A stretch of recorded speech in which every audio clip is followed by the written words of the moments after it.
How many people did we lose? Not many. There's 40 of them in here. They all stay true.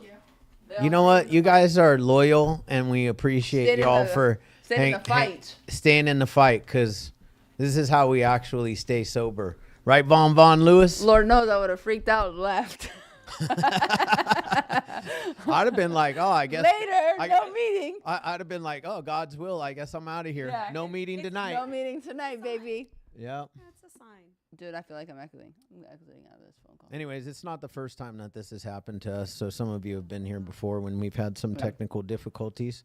But again, guys, thanks for showing up. Thanks for coming to the Recover Out Loud meeting every Tuesday night. We appreciate At 6 p.m. Pacific Standard Time. At 6 p.m. Pacific Standard Time. Every I know Tuesday it's night. 9 p.m. for some people, like Julian. He's laying down. Where's Zamzow? Is he here? He's here. I saw him. You saw Zamzow? How many of y'all are from the East Coast? How many of you guys is it 9 o'clock? 9 o'clock and Jennifer's. Joel, 10 p.m. Joel's in Brazil and he's here. Wait, Joel's in Brazil? Hell yeah, 10 p.m. in Brazil. I thought he was back. Well, it says 10. I don't know if he's in Brazil. It just says 10 p.m. in Brazil. Wait, why did you say Brazil? Because he said it's 10 p.m. in Brazil. Oh, then he's in Brazil. Okay. No. Again, guys, welcome to the shit show. It's been a long day for Natalie and I. We have been here at the office. We've been texting since 4 a.m. Yeah. So. Still going. Still going. We have an amazing guest tonight. Wait, you guys muted again. What? Huh? Oh, my mom's on. My mom, you're a Zoom user. Why don't you have a name? Why are you trying to be an alias? Do you want to introduce our guest tonight? Natalie? What? No. Chad, go. Every time I do this, it's because I forgot your name. He thinks he's like. I'm really sorry. Wait, I love the looking it up. No, I'm not. She's like, let me find her name. Let me find the text message. Hold on. I know Michael. Who is Michael's other It's half? Michael, multifaceted monsters, better half. Yeah, I mean, that's what I would have went with, but you know. She's got her own. Wendy! I'm just gonna let you guys boil a little bit longer. I mean, I'm sweating. hot. I'm fucking sweating over here. Do you guys know how terrible I am? I know y'all have. Oh, I like that. What? Jennifer said you had a concussion, so basically you're I slow. get a little bit of grace. I did have a mild concussion last week. Last week. Though. Yeah. Thank you, Wendy. Thank you, Wendy. Okay, we have Wendy here tonight. And I think that we really have made her feel comfortable, relaxed. Her real personality is coming out because I forgot her name. I can see it. I can feel it. She's smiling. She's a little spicy. I can tell. Yeah. A little bit. A little bit. And before I let you go, start, I just want to remind everybody that the Hopeaholics podcast started out of a tragedy, and it started because I lost my son-in-law on 9/11 of 2022. So I really, truly don't want to ever forget the purpose of why this podcast exists and what our primary mission is, and that's to be a maximum service to God and to help others, man, especially recover from this insanity that we all have. So with that said, Wendy, you have 20 minutes or so. Slow? Tonight's kind of just going as it is, right? Is. So Yeah. So I mean, however it God's ends will, up, not mine. It's truly God's will, not mine. Oh, yeah, okay. Here you go. Thank you. Thank you so much for letting me sit here and be a part of this and my recovery, right? Because that's what it is. If someone asks me to show up, if I can, I say yes, right? Because the first thing I do in my life is God in recovery. You know, so that being said, so yes, my name is Wendy. Wendy, ladies and gentlemen. Wendy. I have Give it my up for own Wendy. identity. Yes. Not just my exactly. other half. Michael's probably her. No. Never mind. No, just back up. Yeah. Yep. Take that back. Yeah. You know, first I want to start with saying absolutely that we have fun in sobriety for sure. And this disease is deadly. And I love that you brought that up because, yeah, I can have fun and I can have a good time and I can laugh and I can joke, but I can't forget the seriousness of my disease. Yeah. That part has to stay in the forefront of my brain because I have a really good forgetter and sometimes I forget that. Right. So to start off, I always like to start with, the two most important dates in my life.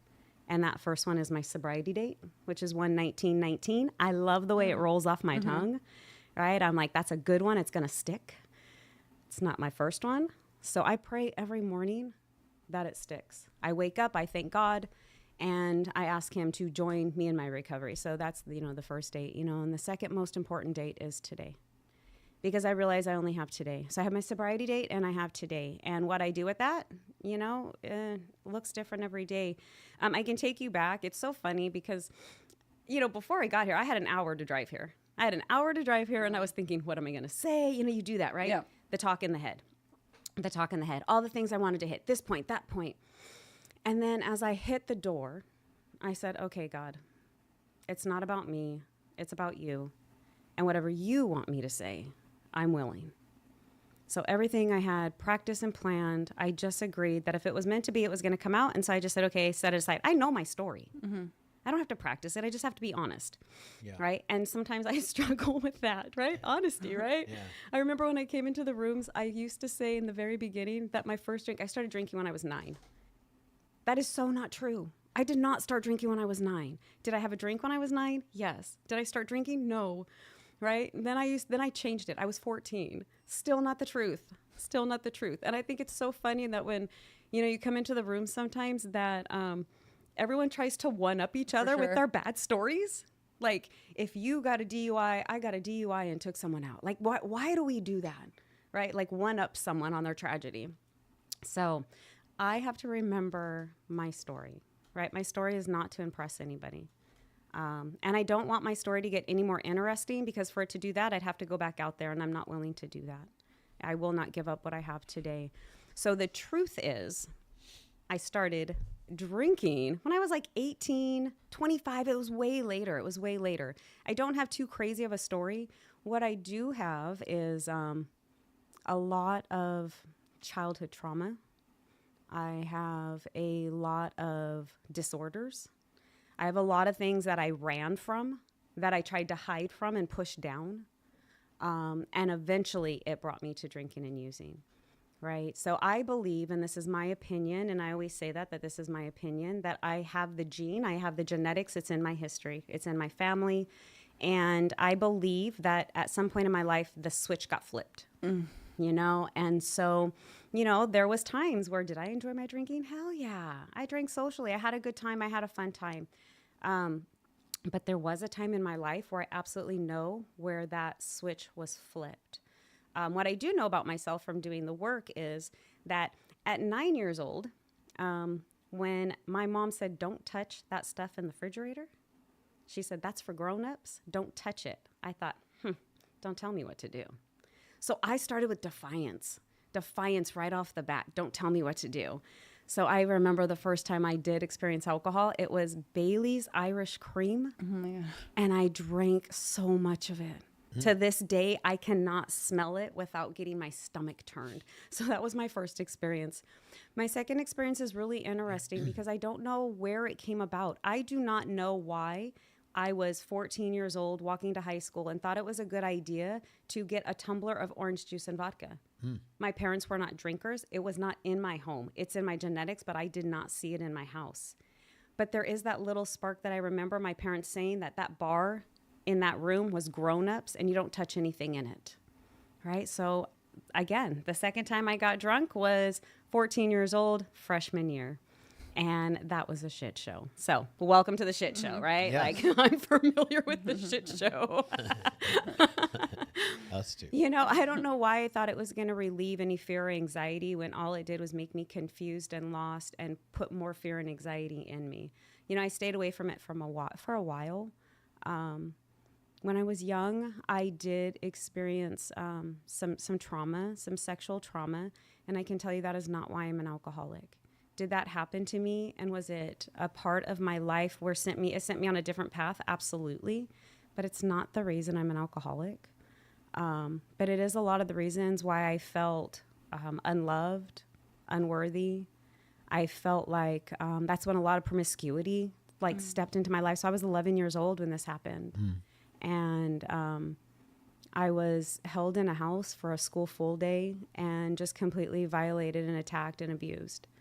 And from all of that shame and guilt, and I even took that shame of like, I ditched school, so this is what happens to bad girls, right? And I held on to that for a long time. You know, I remember my mom used to say things like, good people make bad decisions. And I used to think, but I'm not a good person, you know? And so I held on to that guilt and shame for a while. And with that, you know, I got real promiscuous and I started looking for love. I started looking for things to fill that inside hole. And it started, you know, with boys. And I always joke, like it was boys and toys and then it was food. And then it was like, it was always something, right? It was always something trying to fill this empty spot in me. And I never knew what that was.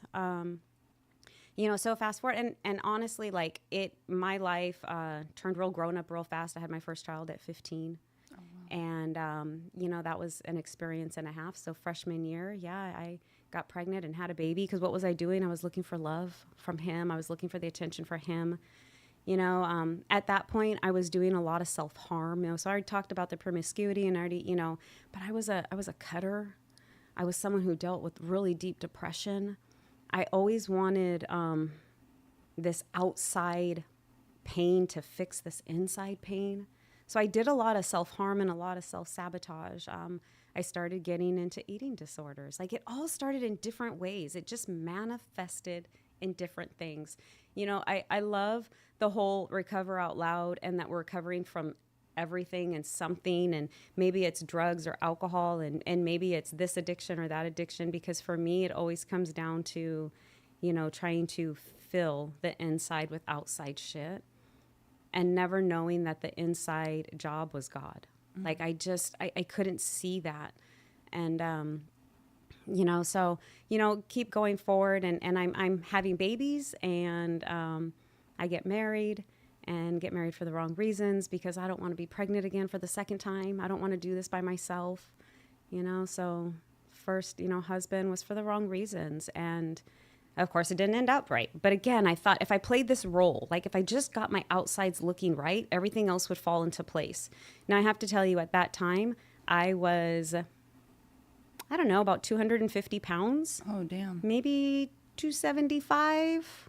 Yeah, I was right about there when I got married. You know, and I can tell you I'm nowhere near that weight right now. You know, and so, again, hurting myself, right? The eating disorders. I went through bulimia. I went through, you know, the whole purging, right? So I would totally just binge and purge. I went through all of that. Then I just completely just binged and blew up. I eventually had a gastric bypass. And that's just, you know, where I know that my drinking changed. That is absolutely where my drinking changed. After I had that gastric bypass. And when I had that gastric bypass, I was 350 pounds. Oh. So when I got married, I was the 250. By the time I had the gastric bypass, which was only about 5 years later, I was 350. And just really trying to kill myself. Like that's really what it came down to, right? Just really the self-loathing, the unworthiness, the just trying to stuff everything down. At that point, again, I had experienced a lot of trauma at that point too. You know, I had put myself in situations to be drugged and gang raped, right? I had put myself in situations where I was drinking in bars and ended up in places I didn't need to be, and I didn't, you know who I was with. And again, being harmed. I was constantly putting myself in those places. And after I had that gastric bypass and I started to lose the weight, I thought, this is it. Life is gonna get good. This has got to be the answer, right? I'm losing the weight. Things are getting better in my life. I got rid of him. I got another him, right? So again, I was just switching, right? And it just didn't get better. The him that I met, alcoholic, and I couldn't see it. I didn't want to see it. I don't know which one it was. You know, you would think that when you start dating someone and they're drinking an 18 pack a day and they're drinking one in the shower and they're drinking, like, that's a sign. I didn't know what alcoholism looked like. Like, for me, I had this idea of what it looked like and it didn't fit the mold to what my perception of an alcoholic or a drug addict is considered. And that kept me out of the rooms for a long time. And yeah, so met him and started living life and partying and having a good time. And that's when my drinking was fun. It was fun. I remember the things like, you know, the shots, and he'd be like, with training wheels, without training wheels. And I was like, I don't know. What are training wheels? Right? Because I was 25 years old and I had never drank. I'd never experienced it. So that was my fun times without consequences. And, you know, it talks about it in the 12 and 12, or in the big book of Alcoholics Anonymous, which is my foundation. I do believe in there's no wrong way to get sober. And I say that all the time. Like, there is no wrong way to get sober. However you do it, whatever you need, whatever works for you, beautiful. That's my foundation. That is my first and foremost. And then I have all these other outside resources that that I use. But it talks about in our literature that sometimes women, it hits faster and harder, and it doesn't take long. And it took me about five years. 5 years to be completely 24/7, could not go an hour or two without withdrawals. So it hit me really fast. And, you know, it's kind of interesting because I was a preschool teacher. Oh, wow. So, yeah, you know, and I do that little giggle because it's a nervous giggle because it's one of my biggest regrets, you know, is being someone who is responsible for little ones and being under the influence, right? That guilt of how I lived, basically how I lived. And, you know, I would need to have a drink before I brushed my teeth. I had to have a drink before I could get in the shower. Like, everything was based on that drink. And I couldn't go without. Like, I would go in between classes, and you know, I would have people bring it to me and put it in the bathroom so I could get it in the bathroom and drink it before going, you know, in between classes. And it was absolute hell. You know, I have always had somebody in my life. And, you know, this time of my life, I always joke around because it's not like I was making booty calls, like in my drunkenness, right? I'm a blackout drinker. So I definitely am a blackout drinker. And I wake up in places that I don't remember. I don't know how I get home. I'm that blackout drinker that seems perfectly fine, right? Mm-hmm. I'm the one who's completely awake, but I'm completely not there. And one of my best evening calls was to my boss of the preschool. And I told her, I think I have a drinking problem. And at that point, it was my first cry for help, but it was also like my first, like, oh shit, what did I do? I did not mean to do that. I did not want to stop drinking. I said it, but I don't think I really meant it. So then I woke up that next morning and I was like, fuck, how do I get out of this? Like, how do I make this right? I said I'm an alcoholic. I say that I have a problem drinking. Like, now what do I do? And, you know, so I was just trying to save my job. I didn't want to stop drinking. But that was when I think the seed was planted for me. That was back in 2007, and I went to my doctor, and I said, I think I have a drinking problem, right? This is what happened. I gave him some things. And, you know, the cool thing is I love that my doctor said, I don't know how to help you. He said, I don't know how to help you. I don't know what to do for you. He said, but my brother has 25 years of sobriety, and this is how he did it. Mm. And there's that part right there, right? Like when we tell someone, when we share, when, you know, it wasn't his story, but his brother, you know, had this story. And so he reached out his hand and he directed me to the right places. You know, I told you that my sobriety date is 1/19/19, and that first date was in 2007, you know, and I got a lot of good years, and I started working a 12-step program, and life got good, right? He got sober. We got sober. It was beautiful. We walked back into the rooms, you know, we got sober together and started doing this thing called recovery. And life got good and beautiful, and started businesses. And, you know, I was doing all the things. I was sponsoring and meetings and being of service. And, yeah, we got married and bought houses, and life got so good, right? We slowly started to back away from our program. And I slowly started to disconnect. And as I disconnected, you know, of course, thinking came back. Obsessions came back. he hated Alcoholics Anonymous. He never wanted to be a part of. He did it for me. And, you know, this is something, it's an inside job. Like, it doesn't matter. I truly believe, I say this all the time to the, you know, anyone that I sponsor, like, it doesn't matter what gets you into the rooms. It just matters what you do once you get there. And when I say the rooms, I mean any type of recovery, right? Again, whatever works for you. I'm really, really careful because I don't want to like push anyone back. Like if Alcoholics Anonymous is not for you, okay, find what is, right? Find that God, find that higher power, whatever it is you can tether yourself to help you with that inside job that needs to be done. You know, but there was just a lot of not wanting me to be in a program. And so I didn't even realize that the relationship that I was in, that the marriage I was in was toxic, was abusive. I had no idea until it ended and I was out of it to know that it was as sick as it was. But on our 5-year wedding anniversary, we actually drank together. We celebrated our 5-year wedding anniversary by having a drink.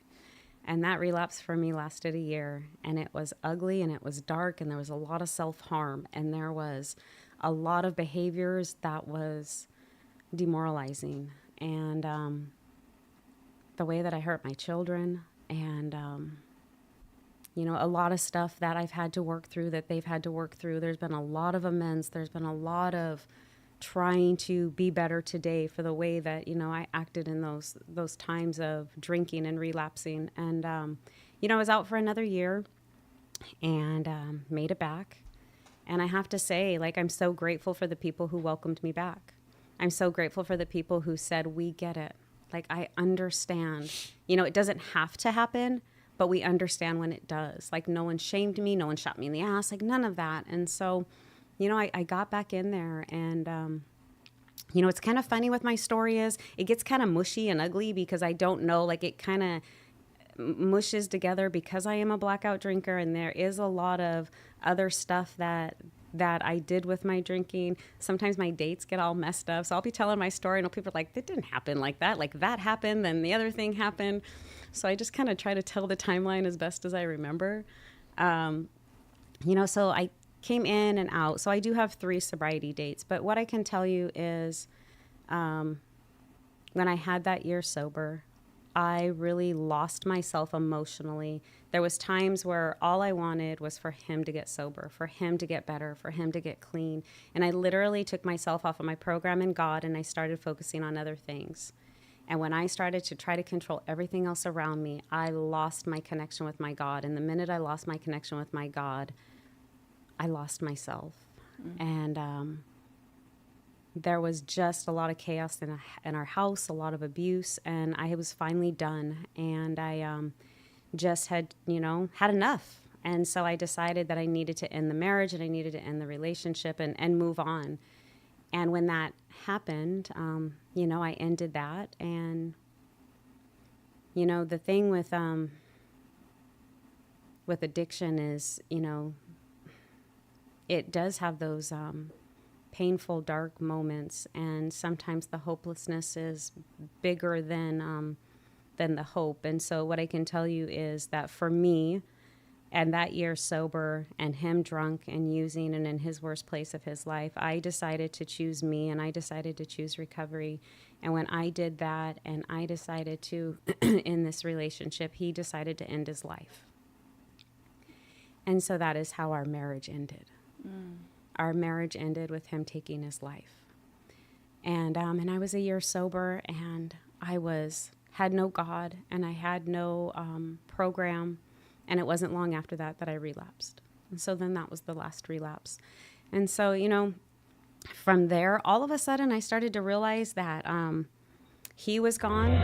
Everything was gone. Holy crap. Here's the deal. I see people, well, at least one person said, let her keep going. So just keep going. Yeah, Thank you. Until you're done. Yeah. Thank you. Yeah.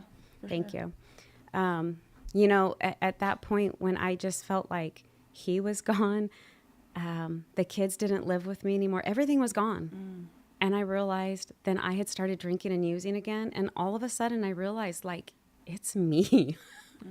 I had no one else to blame. I had nothing else to look at.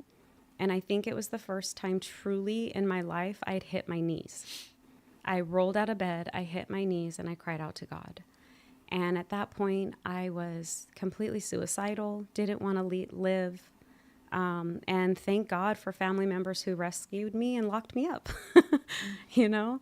And I'm so grateful. I'm so grateful for that. You know, it allowed me to be still long enough to really just clear up a little bit and see what was going on in my life. And thank goodness that I did have the previous recovery. I knew that there was hope. I knew where to go. Like I was so hopeless, yet I knew at the same time. And so, you know, as soon as I got out of that psych ward and, you know, walked out with my shoes with no shoelaces and which I did not throw away until my 5 years of sobriety. I used to put them on all the time to remind myself, like, it's not that bad, girl, right? Like, it could be way worse. You got laces today. Yeah, I got laces today. Yeah. Whew. Like, I can have a mirror and pluck my eyebrows, right? Like those things, right? But, you know, I got busy right away. I got right back and started to do the work. I really started to do the work, and I really started to figure out the causes and the conditions and the deep-rooted, you know, things that I had dealt with. And, you know, I love old timers who just tell you as it is, right? Like I had one person tell me, like, you know, victims never stay sober. They always have someone to blame. Yeah. And I went, ooh, that sucks. Right? Because I was always saying he this, they that. And all of a sudden it really, I had to start to like pause and really, really do the work. And once I started to do the work, you know, things started to get a little bit better. And then as things started to get a little bit better, then I started to experience things that weren't okay in sobriety too, right? Then all of a sudden I realized that, fuck, like life is lifing, right? And I can't turn to something, like I can't turn to a substance. I can't turn to, because at this point, after doing the work and going deep down, digging in, uncovering everything and really being ready to discover and uncover it and just get rid of it, start making those amends, made amends with all my children. I have to tell you, my life today with my children is amazing because of my recovery. And I always say it's God and recovery. It's not one or the other. For me, God and recovery are the same. They're kind of tethered together. If I don't have God, I don't have recovery. And if I don't have recovery, I don't have God. So they go together for me. And so, you know, I've been able to heal those relationships. I've ended the ones that needed to end, and I've mended the ones that needed to be mended. And I've kind of just turned it over to God. You know, in sobriety, I have experienced some traumatic things also. One of those moments where I'm like, why, God? Like, I don't understand. Like, why is this again my story? You know, and what I realized is I've used anger at God to keep me away. And I have to realize that the things that are happening are not happening to me. They're just happening. And anything that is not of love is not of God. Mm-hmm. And that took me a long time. So when I look at something and I see that it's hurtful, hateful, or, you know, harming others, that is not God. I know if it's pure and it's kind and it's love, that is God. Everything else is human will. And people have human will. And sometimes human will crashes in with mine. And so I was able to get through some horrific things. You know, just don't drink no matter what. Don't pick up no matter what. Right? Feelings won't kill you. Mm-hmm. The drugs and alcohol will. Yep. Right? I just got to feel the feelings and go through it. You know, and through all of that, I've been able to do things in sobriety that I couldn't do before, right? Like, I just recently walked with my mom as she, you know, buried her husband and stood by her side as we watched him pass. And it was one of the most painful things I've ever seen in sobriety, to watch my mom suffer through her husband's death. Because when my dad died, I was drunk and loaded. I couldn't do that. So in recovery, I can do the things I couldn't do in my drinking and using. So I'm getting to see the other side of the coin right now, right? And today life is good. Today life is really good. Again, I have, you know, over 6 years, and my recovery is first. No matter what, it's before everything. What I have learned is if I put anything before God in my recovery, I am guaranteed to lose it. For me, it's God and recovery first, and then everything else. I get to have these things today because of my recovery, right? And there's just the hard times. I have God. right? I used to believe in God, but not trust God. There's a whole nother thing today for me, right? It's different today.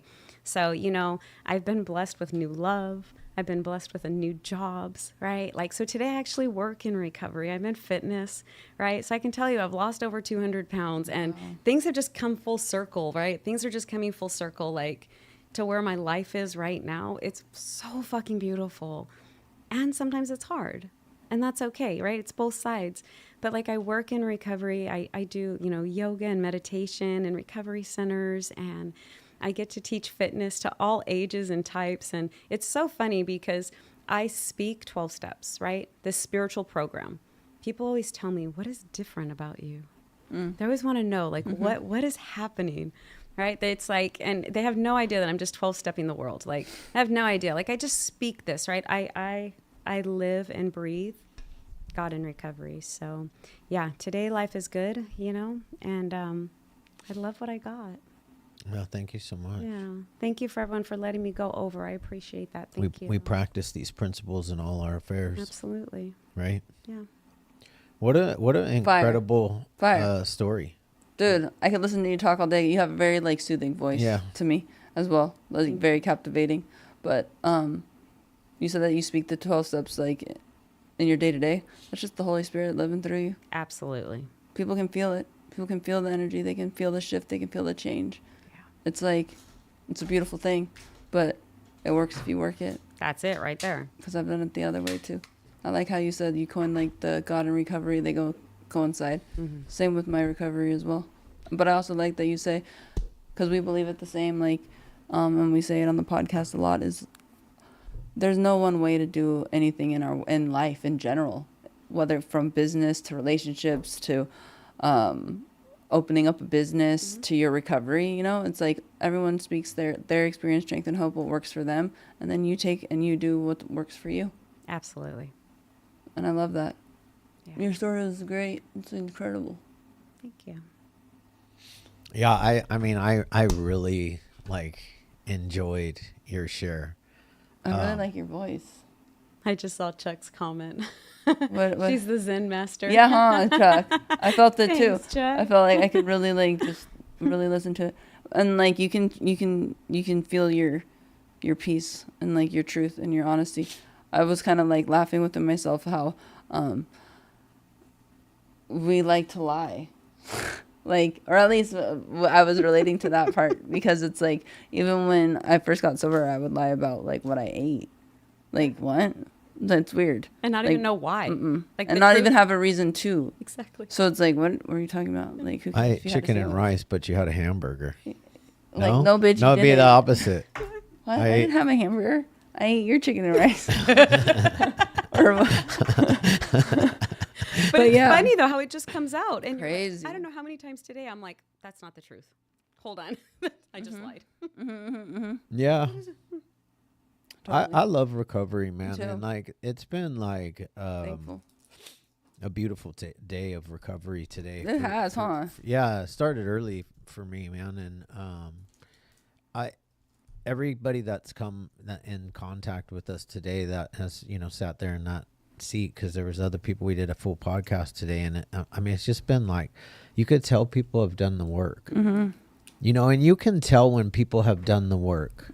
Yeah. There's something changes. There's a spiritual awakening. Absolutely. For sure. It's a fundamental change when you have worked all 12 steps to the best of your ability.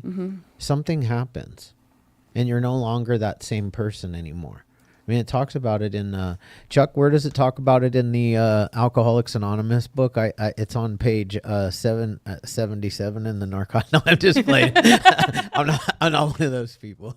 But I swear to God, Chuck probably knows where it's at. And Chuck was like, "I love the old timer." Chuck is an old timer with his 17 plus years. Are you an old timer at 17 years, guys? I think it's 25 now. You gotta have 25. 25 is considered old timer. Damn. We got a long And they way keep to go. raising it, like. Totally. Yeah. It's like, come on. Chuck, isn't Chuck's Where's birthday Chuck? coming up? Like, Yeah, Gotta the do the actual work. Sounds of mine comes back. Soundness of mine comes back. You got to do the work. Absolutely. it works. And You work it- it. It only works if you work That's it. it. You know, what does it say in Alcoholics Anonymous book? Rarely have we seen a person fail who has thoroughly Thoroughly. followed our path.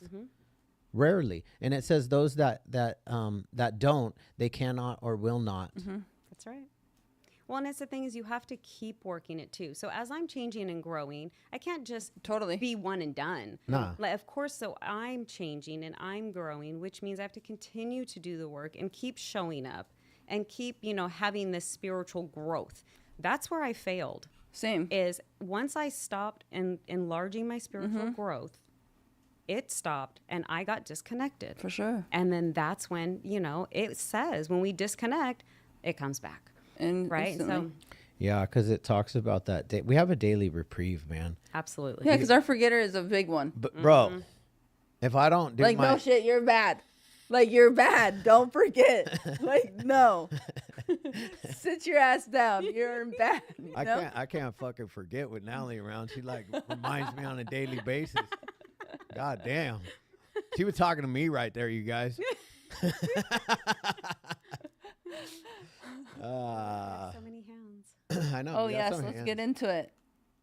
Should we start with the guy without a shirt on? I know, Jesse. What are you doing? What are you doing? There's lots Yeah. of there's a lot of single There's a lot ladies. of ladies There's a all lot, on yeah. here. It's like my mom's watching. My mom is too. I don't know where she went. This hey guys, this was actually for Shane, but I don't know where's Shane at. Oh, Oh, yeah, he's I know. not here. He's not here today. He's Man. missing out. Yeah, he missed out on a really, really Super amazing good. and powerful share. I Right? agree. Remember Wendy, your wait, wow. real quick. I don't want to interrupt you, but I'm before dead. you get going. But remember Rachel. your first time coming on shirtless, and we called Yeah, we yeah. called you a porn star.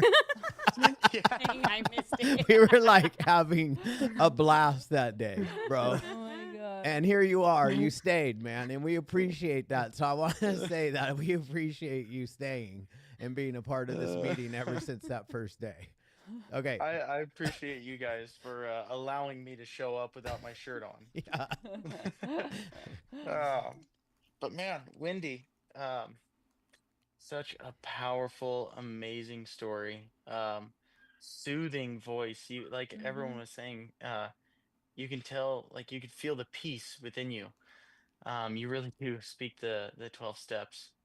And as far as your story, I can relate to a lot of it. In the beginning, I was molested as a child, so that really fucked me up and wasn't that fun.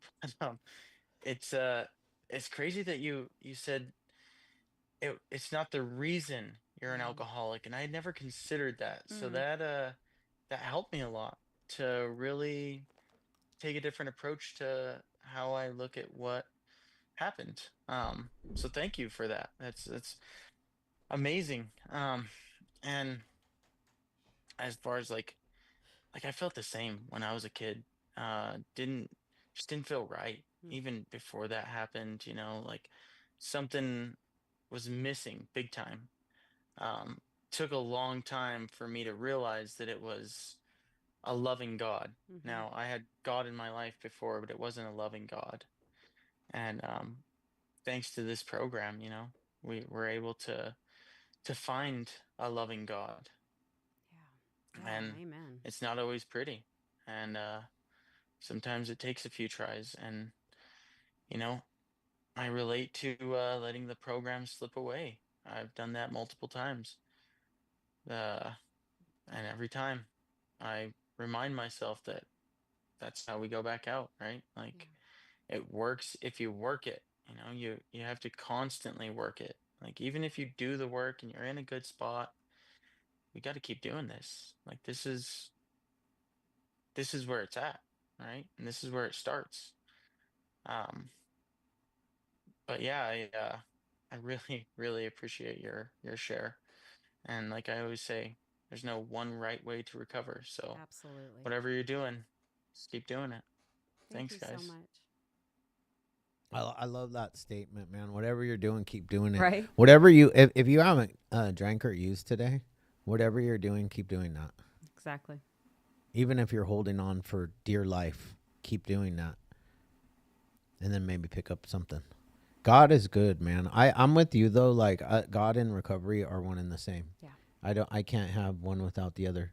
I really truly believe that like the disease or the dis-ease that we have is a big giant hole in our chest that Mm-hmm. we try to stuff and fill with everything and anything. Absolutely. And then when we actually find something, you know, and it doesn't have to be, it can be whatever. Just start with some spirituality, like, hey, a power greater than myself. You know, and even if, you know, that the hope that we see in recovery too is, you know, if you're having a hard time struggling with that higher power, can you see someone that isn't struggling? Can Yeah. you just talk to their higher power? Yeah. Can you just latch onto them, latch onto theirs, right? I don't know how many people, you know, just, I tell them, borrow mine, Yeah. borrow mine. It's good. You Yeah. got us both. Matt, my main man. What up, fam? How's everybody doing? Fantastic. That's good. Don't worry, I didn't forget your name, Wendy. Thank you. That's jacked up. That's going to be awesome. Wendy, super powerful girl. Like, definitely towards, you know, definitely towards the top of the shares I've heard on here. No doubt. Thank you. 100%. And as far as being able to relate to things that were said, like when you said you just kept trying to like fill a void,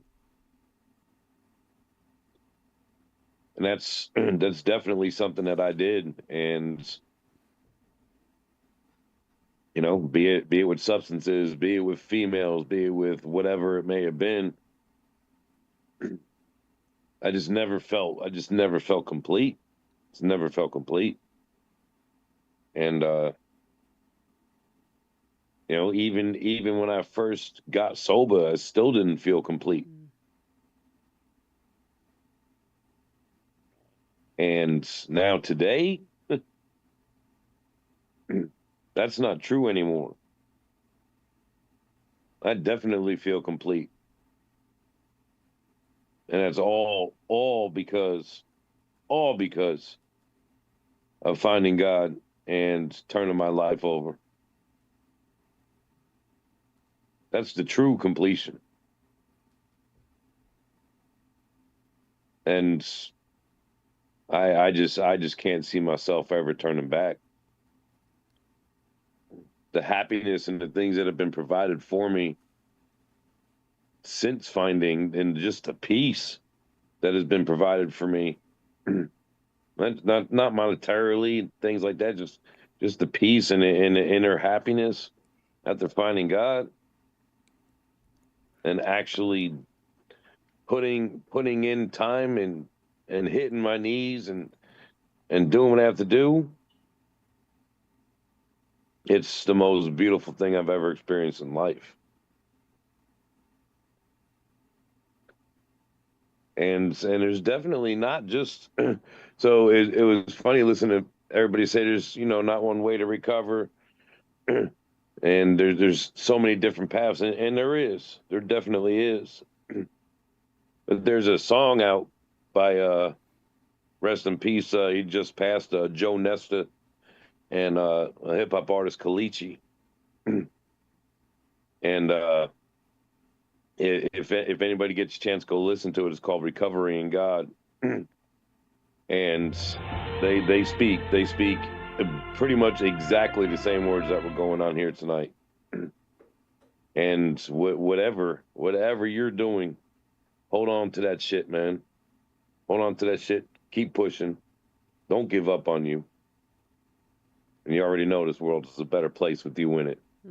Absolutely. Love you guys. We love you, Matt. Thank you, Matt. Is that Devon right there? Yeah, it is. What's up, Devon? You better start your clock. She always gives herself Yeah, a she little does. She extra didn't even time. unmute you know. herself. Yeah, She's hasn't- talking right now She's and just hasn't talking, unmuted hasn't it. unmuted herself. What's going Unmute on? yourself. Just hit that unmute button right there. Uh-huh. She getting all crazy with us? Yeah, she is. Like gangster? Uh-huh. Seems like There you go. Look at that Hopeaholic No. sweatshirt. Damn, though. where'd you get that Wait, sweatshirt right there? Nice. Huh? Chee-hoo. Is that a hoodie? My bestie gave it to me because I won that cheesing competition right. at your luau. It was fucking amazing. So I'm your bestie No. now? Wait, but this You better bullshit tell, because you better tell him. no, you better because tell this him. bullshit because I'm the one that put that sweatshirt aside for you. So what, It was in my said that- office and I brought it to you. Hold on. Now, This- children. Bring it back. Let's bring it back. I love that I was here last week to witness the whole thing, and they're both telling the truth. Right? Okay. Correction. My besties. whoa, yeah, there we go. Hell yeah. That'll work. That'll work. But I gotta ask, Chad, did you get your cheesecake? So No, the freezer apparently was they locked locked the freezer. By the time I at went night. down there, yeah, because they know that. You're talking about the freezer in the kitchen, right? Yeah. No, the freezer upstairs and the client freezer upstairs Oh, you were right. next to the vending machine. We were in the I was in the kitchen. I'm gonna Okay, go well- grab it right after this Yeah. meeting. Actually, you Yeah, know what? yeah, go get I it. might Oh. grab it right after you're sharing. Just eat it right here Okay. on Okay. camera. Do it. Okay. All right. All right, let's go. Oh, Hello, now you're Kelly, starting you your fine? clock. See what I Yeah, said? I know. Right? Damn. That clock's been running for Hey. well over a minute already. Yeah, I know. All right, know. go I'm ahead. gonna You're stop. fine. No, Hey, go. stop interrupting me, man. That's not cool. Like, Aloha family, Devon Griffin, recovering addict. Today we have 3 months clean. That a baby. Right. Wendy, thank you for your share. It was freaking amazing, right? And I know what hit home, right, was the lies, right? You started off flat out like I said this and that was a lie. Yep. You know? Hell, I collected chips and tags for a whole year and that was all a fucking lie, you know? Well, hey, welcome to the club, right? You know, I got asked a question today and it was like I kind of took it to heart and I kind of took offense to it at first and then I didn't, right? And it was because I had taken myself out of the equation. Yeah. And my feelings, not myself, but my feelings. I took it out of the equation, right? And for me that's where I see the change. Yeah, that's where I see the change. In the past month, in the past, you know, literally in the past month, right? Because I couldn't even talk or say or look at that person without fucking crying or wanting to like hurt somebody, yeah. And aside from all of that, I turned it to God. You know, I got on a meeting at 10 o'clock California time and it's 7 a.m. Hawaii time, right? And I got on a meeting and my best friend is sharing and the NA reading is the G word, right? The just for today is on the G word. And for me, I was so mad at God, right? Because God, why did I get raped at 11? Why did why did I lose my spouse? Why this? Why that? Why did, and it was so many questions of why, right? And I could still live in that, yeah, but I could still be in my addiction, right? Like, the problem is Devon, right? And my addiction is more. And that's what it really comes down to, right?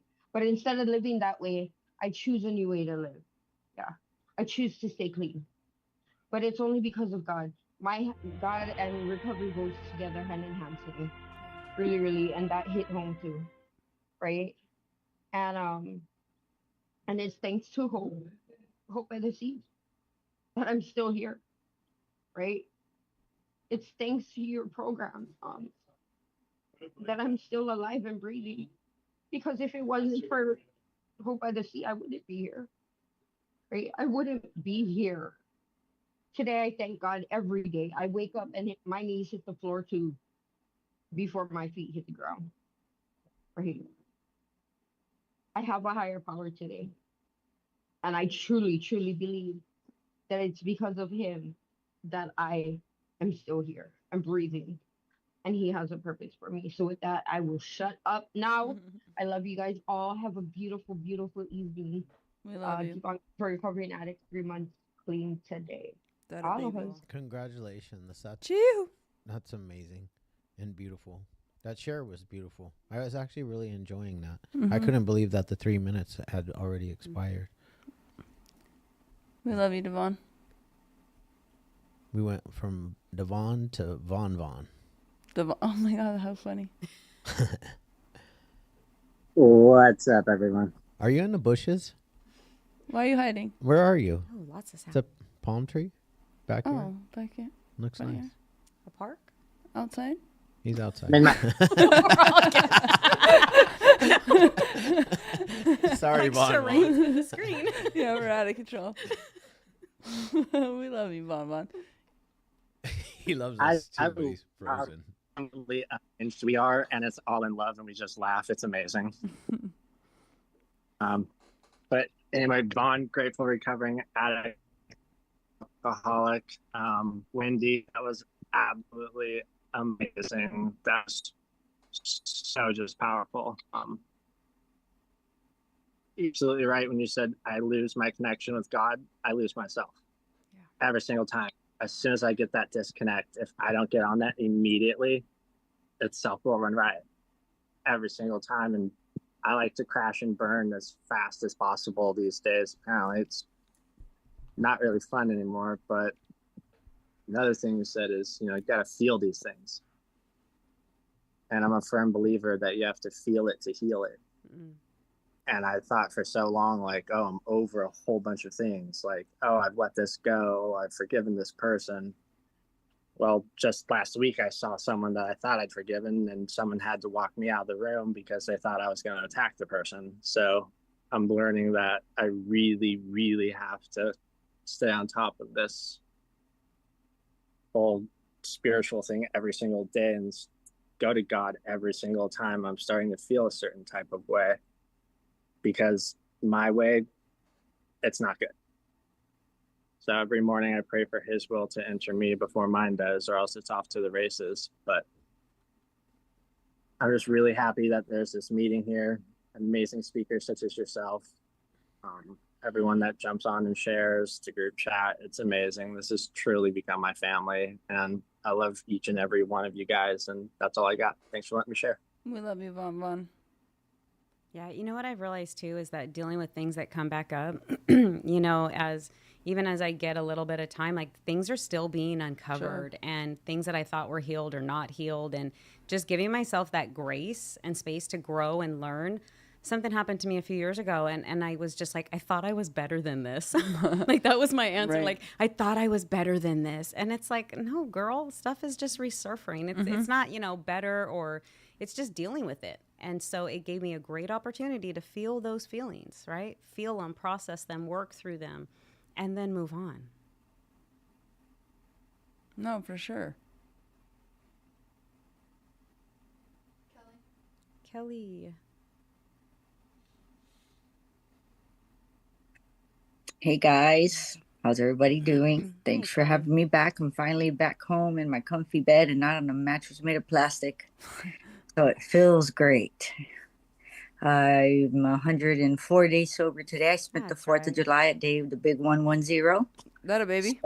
Yeah, so it was very the universe's way of telling me I'm on the right track. I took it like in God's way of telling. That was God's message to me, sending me some beautiful fireworks. Wendy, thank you for your share. Very powerful, very amazing. Took it to heart.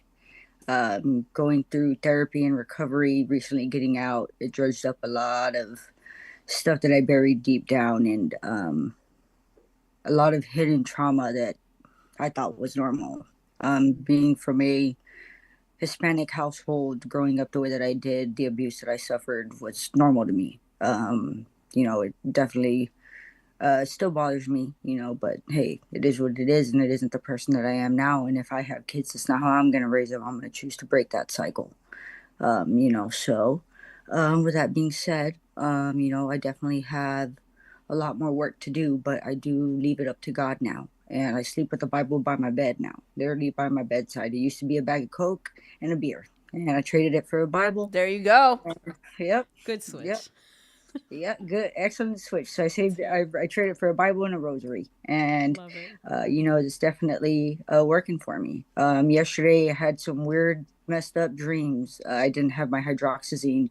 They didn't pack it with my bag with me and kept it, so I put on some scriptures to try to go to sleep, and I was having some really fucked up dreams. Woke up screaming out of my sleep, started to sleepwalk. Woke myself up from trying to go downstairs because it's a new environment that I'm in, a totally different house, and I almost fell down the stairs. Kind of woke myself up mid stride going down the steps, and snapped myself out of it. Came back into my bed, prayed, and prayed. Turned on some more scriptures and just drawn the devil out. And I said, "Get behind me, Satan!" Every time. He will not win that battle. And I just keep on praying and hit my knees harder every time, and literally drawn out the devil. That's all I can do, and just hit my knees harder. Was looking forward to this meeting today. I got on a meeting for some therapy through the VA.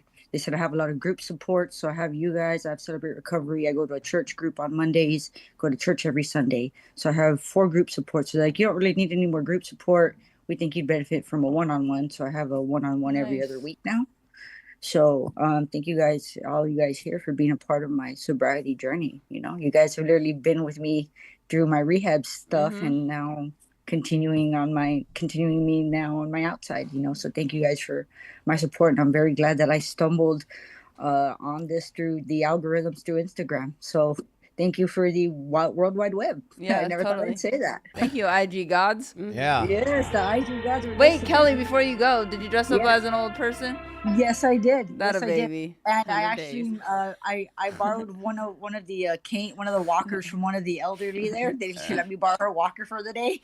So I dressed up, and I rolled up my dickies all the way to like my knees, and put on some socks, and I left some product in my hair to make it look like some old gray. And definitely tucked my shirt in, and I made some suspenders out of yarn. So improvised, did what I got, and I put my glasses kind of crooked like this, and walked around like that all day. Nice. So I had fun with it. Definitely, I played Cards Against Humanity sober, and that was definitely fun. We had pizza, we had ice cream, cupcakes. My sister sent me some crumble cookies. Oh, bomb. And so I shared with the groups and stuff. I need to get with the Hopeaholics people afterwards, or somehow to send you the rocks that I made for you guys. Oh yeah. So I can send you guys my rock art. Hit us in our DMs. Yep. All right. I love it. Keep doing it. Yes, ma'am. And That keep a baby. celebrating the wins, right? Yeah, for Celebrate sure. the wins. Celebrate good times. Come on. Now, does everybody know that song, or am I going to get another apologies reel from Dude, hopefully Joe you guys B? follow me on IG, because I gave you guys I shouted it out. I played Sia the next morning. I did too. And I played it even rolling in hot to our Costco run on Wednesday. Yeah, hey, did you guys see our Costco haul? She came in rolling in with that Sia song, the Porsche with no brakes song. Bro, that I am stupid like a Porsche Costco, with no brakes. that stupid Yeah. Costco haul got 178 fucking views because of her crazy. 1,000, not 178. 178,000. That's a big difference. 178,000. Sorry. Thank you. Jeez Louise. I think they knew what I was talking about. Yeah, it only got 178 views, guys. Okay, everyone's like, All hurry right. up. It's Yeah. past our they 7, like it's they 7 like o'clock. want to go. Yeah, it's bedtime. They want to go. Julian's like, Julian's dude, already guys, asleep. my bedtime fucking- story. Let's wrap this shit up. I'm sorry to the people on the East Coast. Yeah, exactly. You all stay up later than us, though. We typically are. Dad, stop talking. Okay. Coach Kristen. Sorry. I was just staying quiet listening. It was entertaining. What's popping though? I'm so happy to see all y'all. Side note, I won't be here next week because I'm getting surgery, so prayers would be much appreciated. Bro, Wendy, like I'm not gonna forget your name, even though I've had concussions too. Whoa. Just saying. Wow. Jeez. Shots fired. Yeah. Love you guys. Yeah.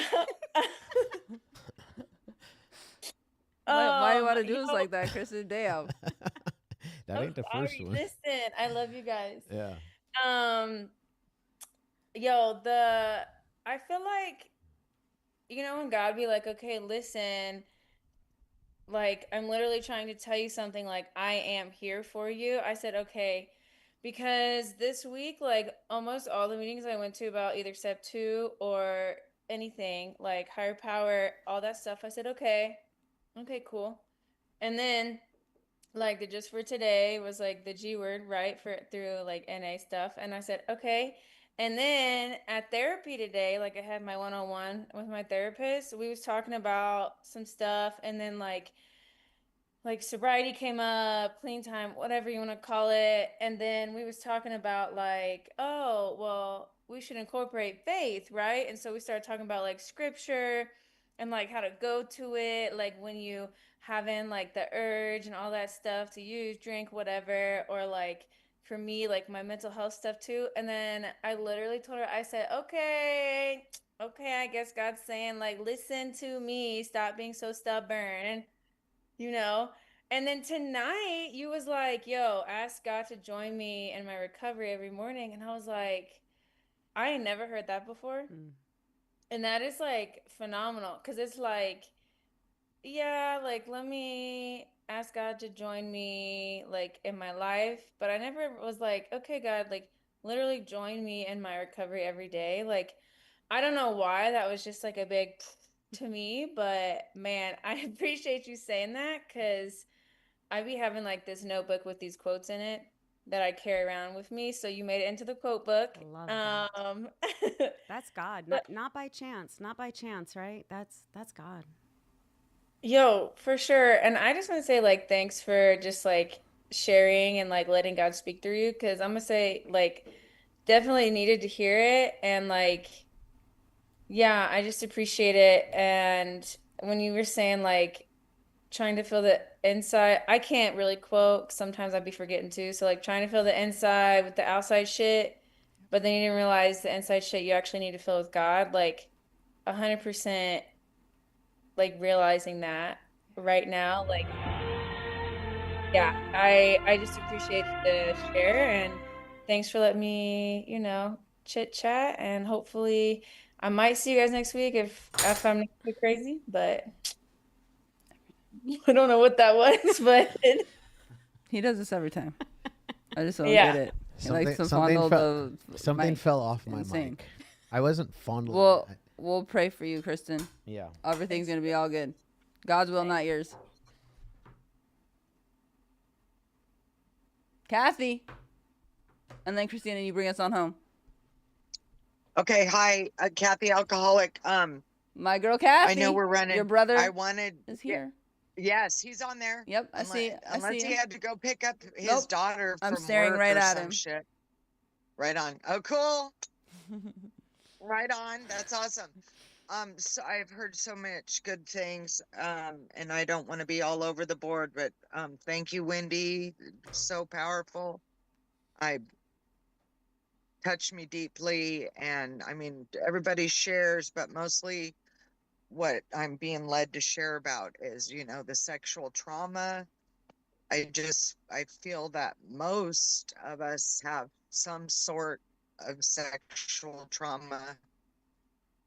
I mean, don't mean any disrespect, just to varying degrees. And I mean, honest to God, there's at least 2 or 3 times I was passed out drunk. So, and I know there's a horrible story that goes with it, but,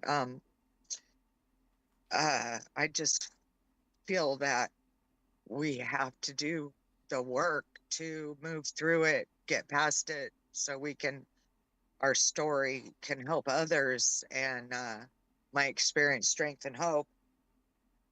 Honestly, I feel like it's a death. I mean, with most trauma, but it's like a death. It's like, I mean, it gets softer, more gentle, but I don't think you're ever completely on the other side. I know if it wasn't for sobriety, that some of the things I'm walking through right now, I wouldn't have been able to handle a few years ago. I mean, most of us are pretty sensitive. I'm a little extra sensitive, and I know it's one of my superpowers. However, it's a strength, but it can be an incredible weakness. And I just thank God for this program and other things that I do that have helped me to see it, and I don't let it control me. Um, and I'm really grateful that for the first time in a long time, I have a sponsee, because it requires me to look at myself more. I'm not doing it perfectly, but I mean, I like it. You know, God requires me to step up as time goes by. I'm sorry I went over. Thank you so much. I could listen to you all day, Wendy. And I too won't be here next week. I have my potluck commitment. So Yes. love you all. See you in 2 weeks. Safe travels. We love you, Kathy. Thank you. Thank you. Bring us on home, Christina. No, she was here last week. Oh, she went away. Christina. There she is. There she is. Oh, did she say no? Hi, can you hear me? Yep. Yes. Hey, oh my God, I'm gonna thank you, Jesus. I said it out loud, but I don't care. Hi, my name is Christina, and I have a really important person I need to introduce to you guys, if that's okay. This is my husband. His name is Justin, and he would like to speak. He wants me to speak for him, if that's okay. All right. He's really afraid to speak, so it's really hard for him. He doesn't want to show his face or respect his anonymity. It's really important to him. Want me to tell him everything? Can you say it out loud and be strong? Because I know you're a man.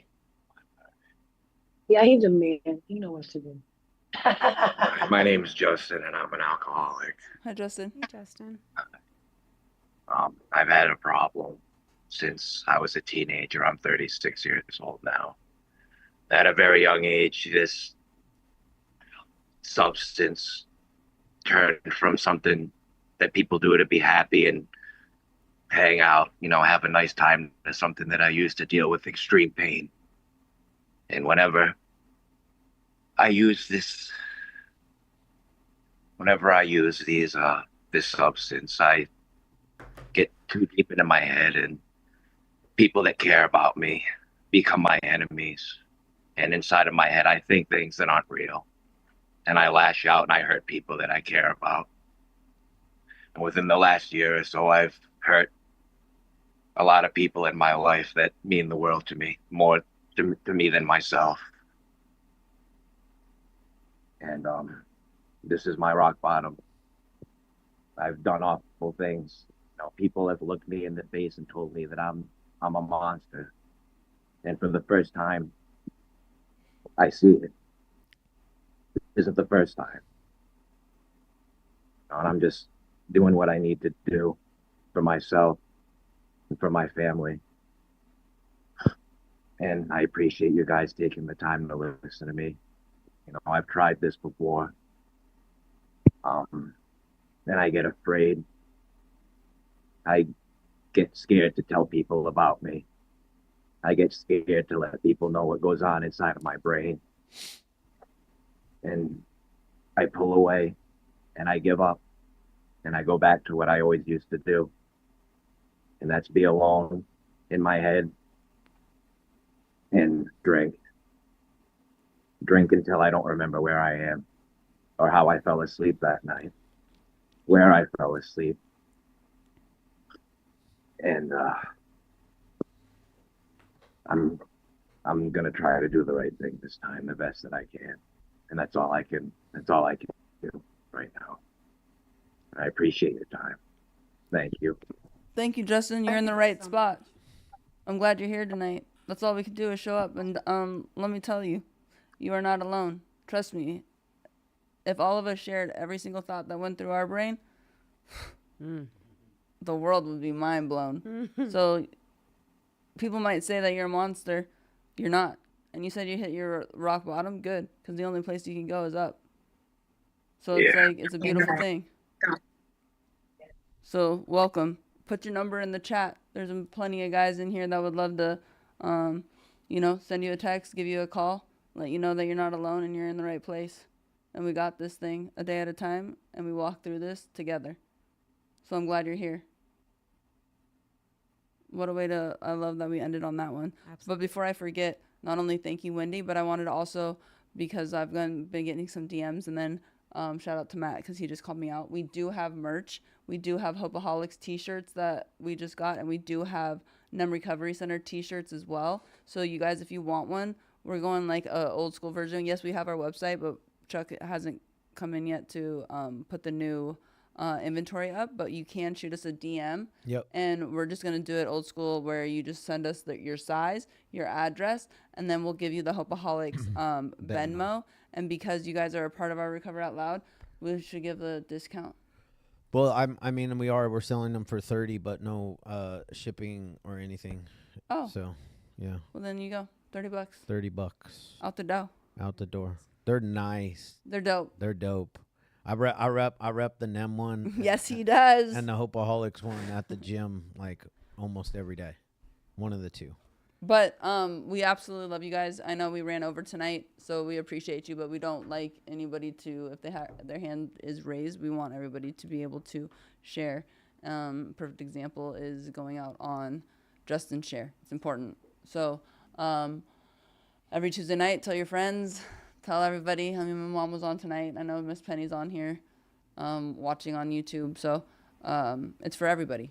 We recover out loud for every single person, addict or not, because we all struggle with something. Ah, that's right. That's all I got. I'll shut up now. Amen. Thank you. Wendy, you're the bomb. Yeah, thank you, Wendy. Thank you for having me. Yeah, it's our pleasure, to be honest with you. All right, guys, you know what time y'all know what time it is. We turn your cameras on because everybody knows that we are the only meeting It's not true. that does this. It is. I don't know any other meeting. Do you Okay, know I don't any other either. meeting? I don't either, but Do you guys have you guys been to any other meeting that okay, turn it dances on. out? We'll dance out. Yeah, nobody does. We dance out. That's what we do. Julian, I hope you sleep with the angels tonight. Yes. All right, guys. We're not going to stand up. We're just going to put our hands up in the air and go.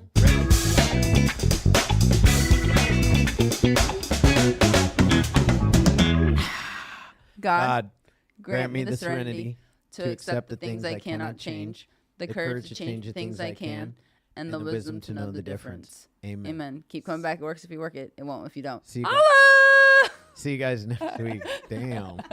Recording. So good.